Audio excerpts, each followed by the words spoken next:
नमस्कार मंडळी, आज आपण पाहूया नालासोपारा पश्चिम येथील वाघोलीचं शनी मंदिर। पहा किती सुंदर आहे। जसे आपण दिवाळीमध्ये दरवाजावरती ग्लासामध्ये दिवे लावतो ना, त्या टाईपमध्ये इथे दिवे लावलेले आहेत। पूर्ण मंदिर दिव्यांनी सजवलेलं आहे। अगदी बघा पायऱ्यांवरती सुद्धा तसे ग्लासामध्ये दिवे लावलेले आहेत। आपण वरती गेलो चढून की ती वरती सुद्धा तशाच पद्धतीमध्ये ग्लासामध्ये दिवे लावलेले आहे। एक रिंग त्यांनी तयार करून घेतली आणि त्या रिंगामध्ये त्यांनी ग्लास उभी केलेली आहेत। पहा किती सुंदर वाटतं आहे। म्हणजे मी असं कोणत्याच मंदिरामध्ये पाहिलेलं मला तरी नाही माहिती आहे। तर तुम्हाला काही माहित असेल की अजून दुसऱ्या कोणत्या मंदिरामध्ये असं करतात तर मला नक्की सांगा। पण मी तर हे पहिल्यांदाच पाहिलेलं आहे। पहा किती सुंदर असं मंदिर आहे।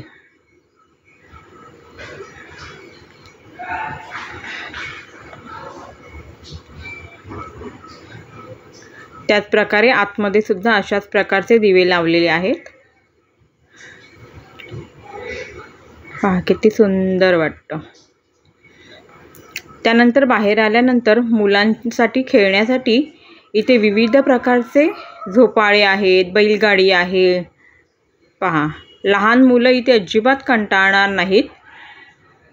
अगदी तुम्ही पूर्ण दिवसही इथे घालवू शकता अशा प्रकारचं हे मंदिर आहे। पहा लहान मुलांनी पाहिलेली नसलेली बैलगाडी सुद्धा आपल्याला इथे दिसते। त्यानंतर जरा पुढे गेल्यानंतर इथे सुद्धा सगळे झोपाळेच आहेत। या साईडला सगळे झोपाळे आहेत। तिथे झोपाळ्यावरती बसून आपण अगदी मनसोक्त झोल्याचा आनंद घेऊ शकतो।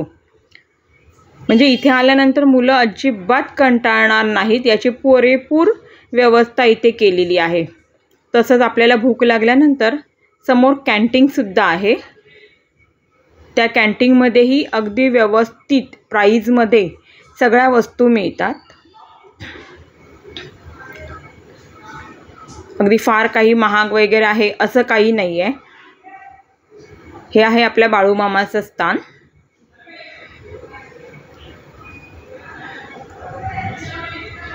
हे थोडंसं आता आपण जो ओपन प्लेस पाहिला ना त्याच्या समोरच हे बाळूमामाचं मंदिर बांधलेलं आहे। किती सुंदर वाटतं। नंतर पुन्हा बाहेर आल्यानंतर आंब्याच्या झाडाला इतके आंबे लागलेले आहेत ना की पाहून अगदी मन प्रसन्न होतं। नंतर पुढे इथे बसण्यासाठी फोटो काढण्यासाठी बैठक व्यवस्थाही केलेली आहे। इथे तुम्ही बसून फोटोही काढू शकता। फोटो काढण्यासाठी इथे पुष्कळ प्रकारची अरेंजमेंट केलेली आहे। पहा कसे स्टॅच्यूही उभे केलेले आहेत। खूप सुंदर वाटतं।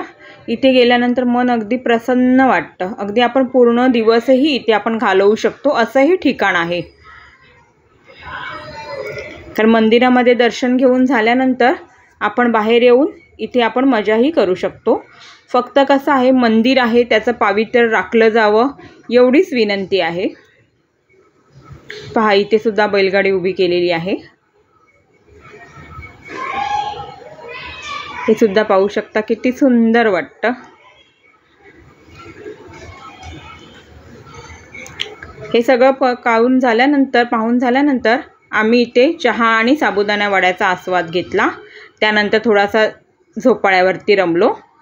त्यानंतर इथे गुळाचा खरवसही खाल्ला आम्ही। कोणतंही मंदिर म्हटलं की आपलं मन अगदी प्रसन्न होतंच।